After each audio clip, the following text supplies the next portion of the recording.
Vamos então ao terceiro bloco, não é, de dicas de língua portuguesa para a prova do INSS, cuja banca é FCC. E por falar em FCC, sabemos que não existe prova de língua portuguesa da FCC que não peça uma questão envolvendo crase, certo? Crase, certo? Bom, para nós fazermos as questões de crase, o que nós precisamos saber basicamente, né? Os casos proibitivos da crase, os casos em que a crase é proibida, não é? E a regra da substituição, certo? Com isso, nós resolvemos 80% das questões de crase da prova. Não tenho como ver toda a crase agora aqui, porque né, temos uma aula de dicas aqui, finais. Né? Então, o que mais cai de crase na prova da FCC é justamente isso. A crase, né, proibitiva e a regra da substituição. Então vamos ver os casos em que a minha crase é proibida. Vamos recordar isso aqui. Crase proibida, certo? Vamos adiante então. Quantos casos de crase proibida eu tenho? 10. 4, 5, 6, 7, 8, 9, 10. Certo? Vamos recordar, porque isso você já sabe. Não existe crase antes de quê? De palavra masculina. Certo? Porque crase é A mais a preposição mais artigo. Não posso colocar um artigo feminino antes de palavra masculina, né? Então, por exemplo, falamos a respeito do assunto. Falamos a respeito do assunto. Eu não vou cogitar a possibilidade de colocar crase aqui, por quê? Porque respeito é uma palavra masculina, então não posso ter crase aqui, certo? Não existe crase antes de verbo, porque o artigo, para haver crase, tem que haver preposição mais artigo, e o artigo acompanha o substantivo e não o verbo. Então, se eu disser assim, ó, atenderemos a partir de amanhã. A partir de amanhã. Partir é verbo. Eu não posso colocar crase antes de verbo. Crase proibida aqui também. Não existe crase antes de pronomes pessoais. Tá? Eu, tu, ele, nós, vós, eles, mim, comigo, ti, contigo. Não posso colocar crase antes de pronome pessoal, porque pronome pessoal não admite artigo. Então, se eu disser assim, refiro-me a ela, por exemplo, eu não posso colocar crase aqui. Quem se refere a alguém. Aqui está a preposição. Artigo antes de ela eu não tenho, não posso ter crase, porque crase é A mais a preposição mais artigo. Então eu teria que ter dois As aqui, eu não tenho. Não existe crase antes de pronomes de tratamento. Vossa Excelência, Vossa Senhoria, porque pronomes de tratamento não admitem artigo, tá? Então eu vou dizer assim, por exemplo, ó, dirigi-me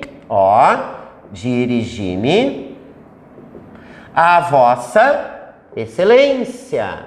Quem se dirige a alguém. Aqui está a preposição. Artigo não tenho ali, não tenho crase. Não existe crase antes dos pronomes demonstrativos esta e essa.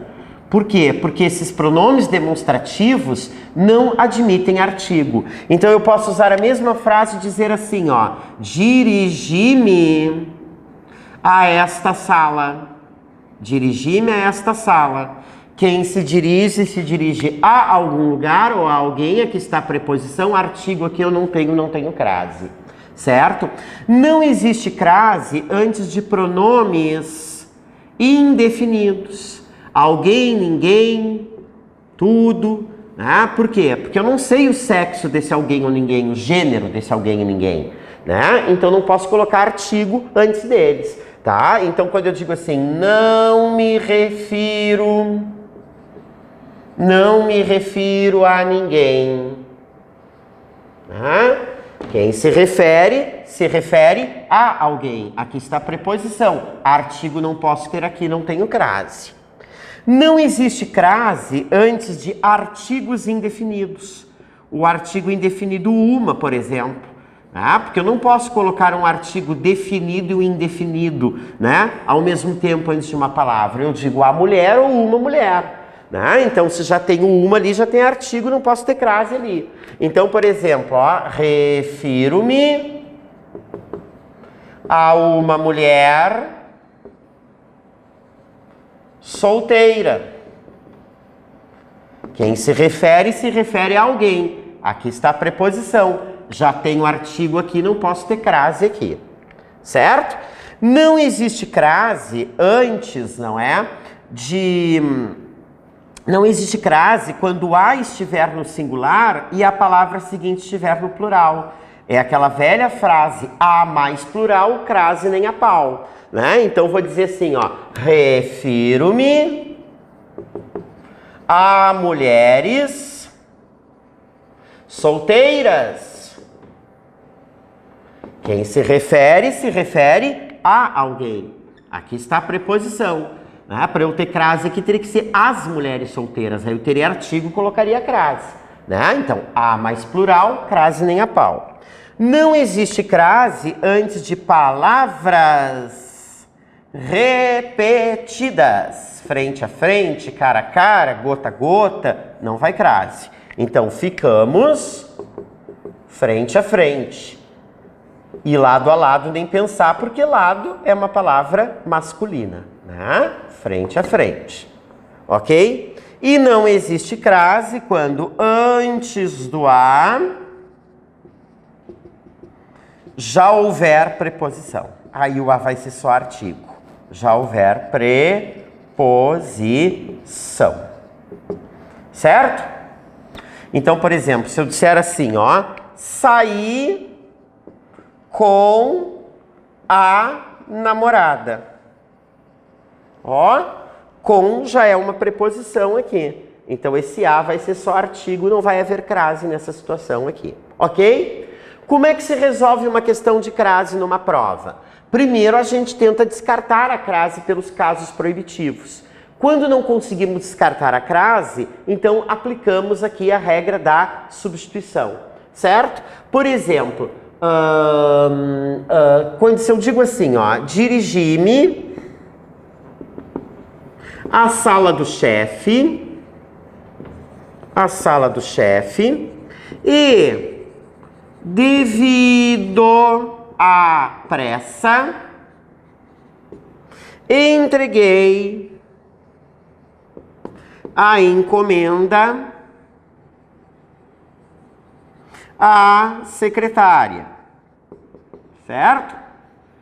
Quantos as eu tenho nessa frase aqui? 1, 2, 3 e 4. 4 as aqui. Eu quero saber se vai crase aqui. Vamos ver a palavra que vem depois do a. Sala, pressa, encomenda, secretária. O que eu vou tentar fazer aqui? Eu vou tentar descartar a crase. Porque se isso aqui, por exemplo, é uma palavra masculina, a crase está descartada. Se isso aqui é um pronome pessoal, a crase está descartada. Não é um caso.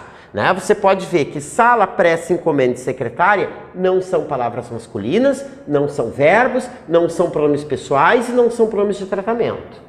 Veja que depois desses as aqui eu não tenho os pronomes esta e essa.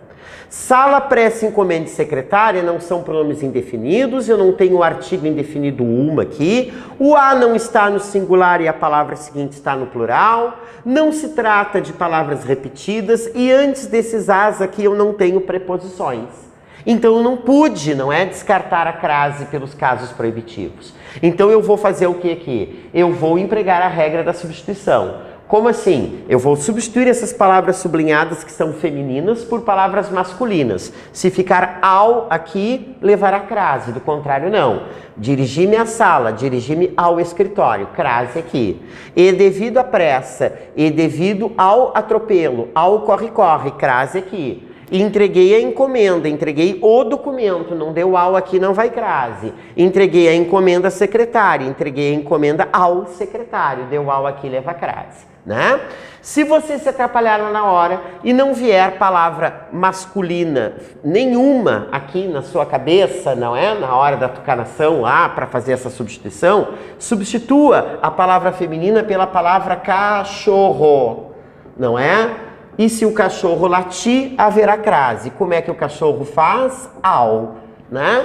Então, se o cachorro latir, leva crase. Dirigi-me ao cachorro, crase aqui. E devido à pressa e devido ao cachorro, crase aqui. E entreguei a encomenda, entreguei o cachorro, não latiu, a secretária. Entreguei a encomenda ao cachorro, latiu, leva crase. Certo? Com essas dicas, então, vamos, né, responder a essa questão FCC aqui. A frase inteiramente correta, considerando a presença ou ausência de crase, é: a mentira, mesmo justificada por certas circunstâncias, o cachorro, mesmo justificado, não latiu, pode ser mascarada a qualquer momento. Qualquer é pronome indefinido, ó, que nem alguém, ninguém. Não posso colocar crase aqui. À vista dos fatos apresentados. Na vista dos fatos apresentados. Que é uma expressão feminina, quando eu puder trocar esse A por na, leva crase. Mas esta aqui está errada. Submetida à avaliação da opinião popular, vamos botar cachorro, submetida ao cachorro, latiu, teria que levar crase. A política deve pautar-se pela lisura. O cachorro deve pautar-se, não latiu, não leva.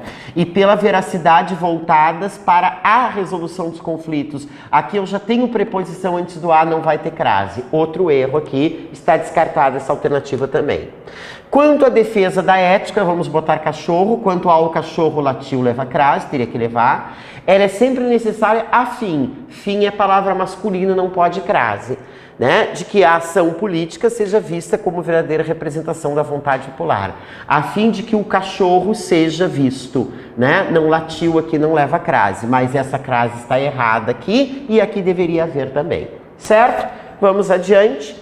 Os governados, como preceituam as normas democráticas, têm direito a informações exatas e submetidas à verdade dos fatos. Olha só, A mais plural, crase nem a pau, tá certo essa crase aqui, não coloco crase aqui, né?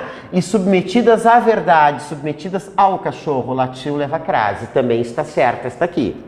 A verdade dos fatos políticos está subordinada, segundo pensadores, a uma lógica particular. Já tenho artigo aqui, não vai crase. A depender, já tenho, aqui é verbo, aqui não posso colocar crase antes de verbo. Então a alternativa correta, então, é a letra D, de Dinamarca. Certo? Ok? Vamos nesse bloco, então, continuar resolvendo algumas questões bem ao estilo da FCC, para que você se familiarize com alguns conteúdos e alguns enunciados que você encontrará nesta prova. Vamos então à lâmina, vamos ver essa questão que vai nos solicitar essas habilidades aqui de fonética, ortografia e acentuação gráfica. Né? Vamos observar bem que a acentuação gráfica ela será cobrada de acordo com a nova lei, a nova reforma, certo? Isso é importante, né? Você saber que as provas atualmente já estão cobrando a nova ortografia. Então vamos ver. A frase correta do ponto de vista da grafia é, certo? Ou seja, quando falar isso do ponto de vista da grafia, ou seja, se todas as palavras estão grafadas, escritas corretamente. Era grande a incidência de casos de enjoo. Incidência paroxítona terminada em ditongo está acentuada. Enjoo, regra do e, do o, lê, em de, em vê, em crê, enjoo, magou, perdoou. Antes da reforma levavam acento esses hiatos, e, o, agora não levam mais. Então a palavra enjoo está grafada corretamente. Quando era servido aquele alimento. Por isso, o episódio é uma paroxítona terminada em ditongo, leva acento, essa regra não teve alteração, não foi tratado como exceção. Exceção está escrita corretamente aqui, dígrafo XC e depois C cedilha. A atitude que garantiu o êxito das providências. Êxito com H, nem pensar, né, pessoal? Por favor. Então essa aqui está errada por causa devido ao êxito. Letra B. Em meio a tanta opulência, paroxítona terminada em ditongo, certinha a palavra, da mansão leiloada, encontrou a geringonça, está escrita correta essa palavra, que, tratada criativamente por ele, garantiu por anos seu apoio a entidades beneficentes. Esse beneficentes está errado, não é? Não tem esse I, é beneficentes. Certo? O pessoal acha que como vem de benefício, teria que ser beneficiente. Não, é sem o I, ok? Errada a letra B. Em seus gestos desarmônicos, certo?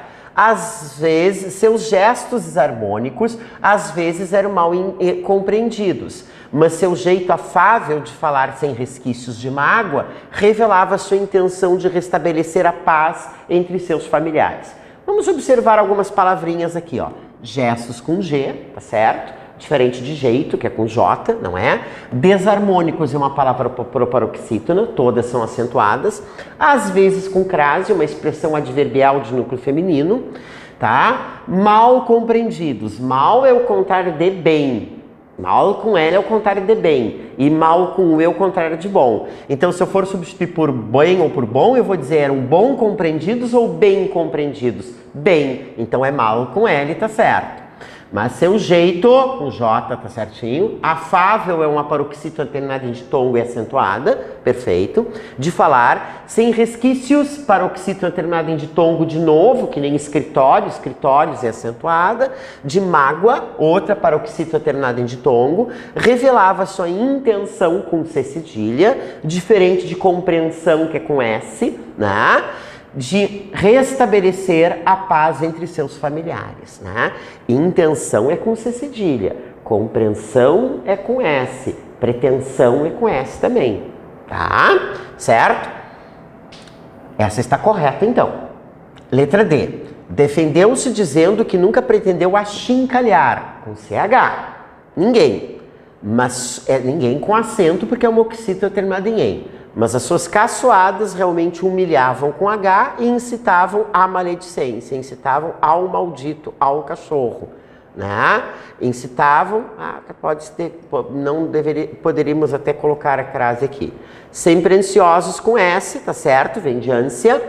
Desenrolaram no saguão, apinhado, a faixa com que brindavam os recém-formados com os seguintes dizeres: viajem bastante, divirtam-se, nobres doutores. Aqui o viagem é do verbo viajar, que eu viaje, que tu viaje, que eles viajem. Então esse viagem é com J, né? Se eu disser a viagem foi boa, esse viagem é substantivo, aí é com G. Agora eu quero que eles viajem bastante, aí é viagem com J, certo? Então a alternativa em que todas as palavras estão grafadas corretamente é a letra C de Canadá, ok? Vamos a mais uma questãozinha, não é, que vai me solicitar, não é, o uso da palavra porquê, que faz parte da ortografia. Sabemos que temos 4 formas de escrever porquê na língua portuguesa. Separado e sem acento, não é? Podemos escrever o porquê junto e sem acento. Podemos escrever o porquê separado e com acento. E escrevê-lo também junto e com acento. Certo? Quando é que vamos usar cada um deles? Separado e sem acento, junto sem acento, separado com acento, junto e com acento. Sabemos que o porquê separado e sem acento será usado sempre que pudermos substituí-lo por pelo qual, ou motivo pelo qual, pela qual, pelas quais, motivo pelo qual, motivo pela qual, motivos pelos quais. Certo? Então, por exemplo, eu vou dizer assim, ó, quero saber por que não vieste. Quero saber o motivo pelo qual não vieste. Porque separado sem acento. As dificuldades porque passei. As dificuldades porque passei foram muitas. As dificuldades pelas quais passei. Então, separado sem acento. Agora vamos observar aqui. Porque junto e sem acento. Ele vai ser utilizado sempre que eu puder substituí-lo pela palavra pois ou pela expressão por causa que. Cuidado, pessoal. Essa expressão por causa que, não é? Ela não pode ser utilizada na norma culta. Isso é só um truque para a gente saber quando é esse porquê aqui. Tu não vais me dizer assim, eu não passei por causa que estudei pouco. Aí não era para ter passado mesmo, né? Porque por causa que estudei não dá, certo? Então eu digo assim, ó, porque estava cansada, ficou em casa. Por causa que estava cansada, ficou em casa. Ficou em casa, pois estava cansada. Junto e sem acento, tá? Ou então eu digo assim, ó. Não vieste porque estavas cansada. Não vieste, pois estavas cansada, por causa que estava cansada, ele é junto e sem acento. Então, cuidado, hein? Nem sempre o porquê da pergunta vai ser separado. Né? Aqui não é uma pergunta, é uma afirmação e o porquê é separado. Aqui é uma pergunta e o porquê é junto. Né? Então você considere só para efeitos de questões de porquê, isso que eu coloquei em preto aqui. Esse porquê separado e sem acento quando for substituível por pelo qual, o motivo pelo qual. E esse porquê separado e sem acento, sempre quando eu puder trocar coisa por causa que. Esse porquê aqui é o mais simples de todos. Ele vai ser usado só em final de período. Ele tem que bater num ponto. Né? Então ele tem que vir antes de um ponto, ou de uma vírgula, ou de um sinal de pontuação qualquer, tá? Certo? Então, ó, para esse porquê, né, ser assim, ó, separado e com acento, tem que vir aqui uma vírgula, 2 pontos, ponto e vírgula, um ponto somente, tá? Ele tem que bater um sinal de pontuação. Então eu vou dizer assim, não vieste porque... Veja, bateu num sinal de pontuação, separado e com acento. Esse porquê aqui, ele é substantivo. E quando ele é substantivo, né, ele vai vir antecedido de artigo ou pronome. O porquê, teu porquê, algum porquê, meu porquê. É o único que tem plural, porque se ele é substantivo, os porquês, teus porquês, né? E se você ficar na dúvida, substitua esse porquê pela palavra motivo. Não é motivo pelo qual, só pela palavra motivo. Quando der para trocar por motivo, é porquê junto e com acento, tá? Certo? O porquê de sua tristeza, ninguém sabe. O porquê, o motivo de sua tristeza ninguém sabe. Olha o artigo aqui, né? Então ele vai ser assim, junto e com acento. Com essas orientações, vamos resolver essa questão de ortografia aqui. E na analista judiciária, a frase eis porque o espectador não se sente em casa em parte alguma, porque o espetáculo está em toda parte, os elementos sublinhados podem ser corretos e respectivamente substituídos por... Na frase, eis o motivo pelo qual, separado sem acento. Tá? Não se sente em casa em parte alguma, por causa que o espetáculo está em toda parte, pois o espetáculo está em toda parte. Né? Pois é uma conjunção explicativa ou causal. Quais são os sinônimos de pois? Pois, porque, visto que, já que, uma vez que. Né? Então, eis a razão pela qual, né? O motivo, a razão pela qual o espectador não se sente em casa em parte alguma, pois o espetáculo, visto que o espetáculo, né? Eis por cujo espectador não, cujo dá uma ideia de posse, não é o caso aqui. A finalidade pela qual o espectador não se sente em casa em parte alguma, até poderia ser, e dado que é uma conjunção consecutiva, não é? Ela desmaiou, dado que comeu, né? Não posso colocar esse dado que aqui. O motivo por onde, não tem lugar aqui, não posso colocar, conquanto não é conjunção causal, é conjunção consecutiva, é conjunção concessiva, perdão, é sinônimo de embora, tá? Certo? Aqui conquanto até estaria certo, agora a alegação de que o espectador não se sente em casa, não. Então a alternativa correta é a letra A de América, certo? Com isso encerramos o nosso terceiro bloco de dicas de língua portuguesa. Até a próxima!